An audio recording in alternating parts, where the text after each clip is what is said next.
Assalamualaikum, ketemu lagi sama Tina di channel Cabai Rawit di kelas bisnis episode ke-6.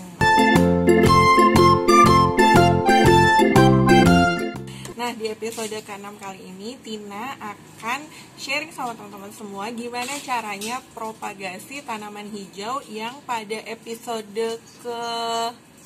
kedua sudah Tina rekomendasikan kepada teman-teman semua. Nah, di episode kelima juga sudah Tina sharing tentang media tanam apa saja yang kita butuhkan untuk tanaman hijau, aglonema, dan anggrek. Nah, sekarang kita mau praktek propagasi tanaman hijau dengan media yang di episode kemarin udah Tina sharing ke teman-teman, yaitu humus dicampur dengan sekam. Untuk propagasi, kalau Tina punya yang namanya bank propagasi kayak gini. Nih, jadi dia satu pot gede, semua yang habis dipotong-potong atau dicacah-cacah kita masukin semua seperti ini. Dengan tujuan apa? Dengan tujuan konon katanya kalau dia disatuin, tanaman ini kan bisa berkomunikasi ya. Jadi dia saling menyemangati tanaman yang lainnya untuk terus tumbuh gitu. Dan memang Tina perhatikan yang hidup di bank propagasi itu menumbuhkan bunganya jauh lebih cepat daripada yang begitu kita potong taruh satu-satu di pot sendiri-sendiri. Jadi Tina lebih senang propagasi taruh di bank propagasi, setelah dia 5-6 daun baru kita taruh di pot satu-satu gitu. Oke, kita mulai dulu ya. Oke, ini kita singkirin dulu tuh, lihat tuh janda bolongnya baru sebulan udah begini ya kan. Ini sebenarnya udah siap dipropagasi juga ya gitu. Oke, nah, untuk yang pertama kita mau propagasi si spider plant ini. Tina siapin pot yang gak terlalu besar karena isinya hanya akan satu jenis aja. Si spider plant ini dia biasanya seperti ini nih, tuh menjuntai-juntai seperti ini, atau dia tumbuh bertunas dalam satu pot, ada beberapa gitu. Cuma untuk jenis yang ini ternyata dia nggak ada tunasnya, dia tumbuh menjuntai-juntai seperti ini. Kalau kita lihat dia ada akarnya seperti ini, ini bisa kita potong aja. Nih, ada akarnya seperti ini nih, bisa kita potong aja. Potongnya di mana? Potongnya di batang yang ini. Nih ya. Tuh, kan ada batang yang menjuntai. Kita potong di situ. Ada satu,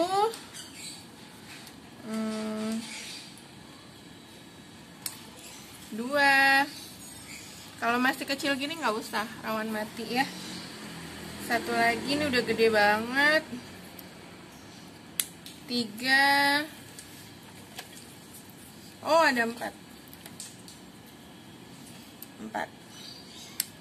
Nah, untuk spider plant biasanya dia semakin banyak gimbalnya, semakin mahal harganya. Jadi kalau misalnya teman-teman sudah punya spider plant banyak sekali, biarin aja gimbal gitu ya. Nah, kalau udah seperti ini gampang. Ingat perbandingannya sekam 3, humus 1 kalau Tina. Kalau teman-teman punya formula yang lain yang mau dicoba, monggo silahkan. Kalau Tina merasa bahwa 3:1 itu udah paling pas banget, tanaman gak rawan busuk. Caranya udah tanam aja biasa, akarnya di bawah, daunnya di atas seperti ini. Spider plant ini tahan banting kok, jadi nggak terlalu yang gimana-gimana. Semua tanaman yang Tina rekomendasikan di jenis tanaman hijau itu semua tanaman tahan banting. Oh, ini gede banget. Nanti mungkin sekitar beberapa bulan lagi dia bisa kita pecah jadi satu-satu ya. Letakkan di tempat yang ada sinar matahari. Nah, anginnya bagus. Ini untuk spider plant. Jadi dari satu pohon kita punya 4 anakan. Lumayan nih. Untuk yang lainnya juga sama. Tina sudah menyiapkan bank propagasinya dari Sindapsus. Nih, apakah sudah ada yang bisa kita potong? Teman-teman bisa perhatikan sebagian mana yang dipotong. Bagian yang sudah ada akarnya ya. Maksudnya nih, ini ada ruas akar, kita copot dulu. Nih ada ruas akar, jangan di bagian akarnya sebelah sini, tapi sebelumnya. Jadi bisa di bagian yang ini. Nah, seperti itu. Dia ada akarnya nih. Ya. Oke, kita bisa lihat lagi, cari-cari yang kira-kira bisa dipotong lagi yang mana. Dia kalau sudah ada akarnya kuat, dia satu daun aja bisa hidup kok. Yang udah panjang, jangan ketipu sama panjang. Bisa jadi dia belum siap karena akarnya belum ada. Ya kan, nih akarnya masih kecil banget. Kalau akarnya masih kecil, agak resiko ya. Kalau akarnya udah panjang gini, Tina berani potong di sini. Tuh, seperti ini. Oke, dapat 3. Kemudian yang sebelah sini juga nih, jangan ketipu sama panjang. Ini nggak ada akarnya nih. Nah, ini kita potong di sini. Kita dapat 4 ya. Ini kita simpan dulu, kita istirahatkan. Ini kalau nanti akarnya udah agak panjang, bisa kita propagasi lagi.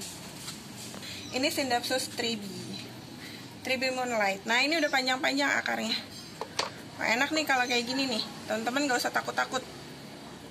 1, 2, 3. Kita dapat 4, banyak. Nah, ini bisa kita istirahatkan untuk dijadikan indukan selanjutnya. Kalau udah gimana? Kalau udah di bank propagasinya, kita tinggal tuncep-tuncepin aja yang ada akarnya.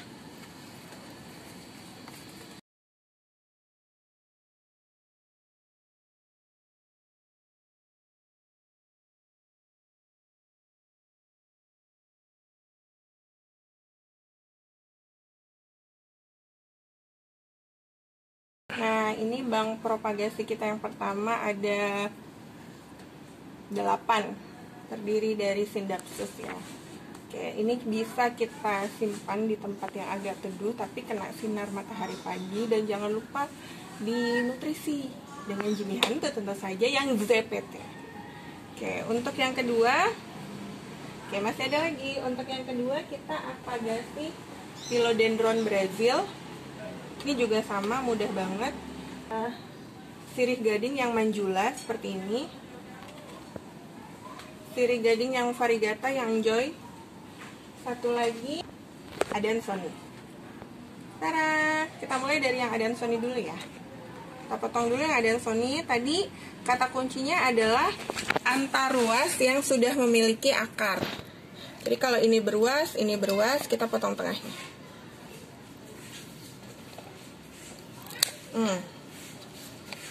Cuma 1 daun hidup nggak Mbak Tina? Hidup. Oke, kita singkirin dulu ya. Oke, sama yang variegata juga kita cari. Wah, ini udah nempel banget. Kita cari, akarnya banyak nih. Wah, bisa jadi banyak ini. Oke, kita potong dulu ya. Kita potong agak panjang biar teman-teman bisa kelihatan sebelah mana yang harus dipotong ya. Kemudian kita angkat dulu dari potnya. Wah, ini luar biasa udah. Wah, sudah mencengkram, kuat sekali. Oke, ini kita ambil dulu segini ya. Ambil dulu segini, coba lihat akarnya. Tuh, wah ini enak banget motongnya nih. Oke, kita potong di bagian antaruas yang berakar ini. 1, 2, kita punya 4. Oke, next. Oke, ini manjula. Manjula termasuk yang agak lama perkembangannya ya. Jadi kayaknya nih cuma bisa kita potong 1 aja. Kita cari dulu bagian ruas yang akarnya panjang. Few moments later. Tuh, ada akarnya panjang. Kita potong di sini. Nih. Aduh, cakep banget ini. Nah, biarkan dia nanti tumbuh kembali untuk kita jadikan indukan. Singkirkan dulu. Oke, kemudian Philodendron Brazil. Brazil termasuk yang gampang banget ya. Tuh, lihat akarnya. Karena ini daunnya masih 1, kita potong di sini aja. Ada lagi enggak? Oke, kita potong di sini. Oke, kita dapat 2. Nah, cara tanamnya seperti apa? Sama seperti yang sindapsus tadi. Tinggal kita tujelep-tujelepin aja. Bentar ya. Oke, karena ini kecil-kecil jadi gampang. Oke. Mulai dari si Adansonii.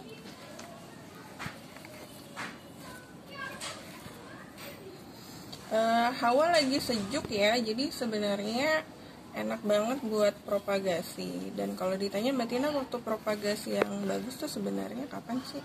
Sore hari sebenarnya, karena dia malam ketika baru dipotong, dia nggak harus kepanasan terkena matahari.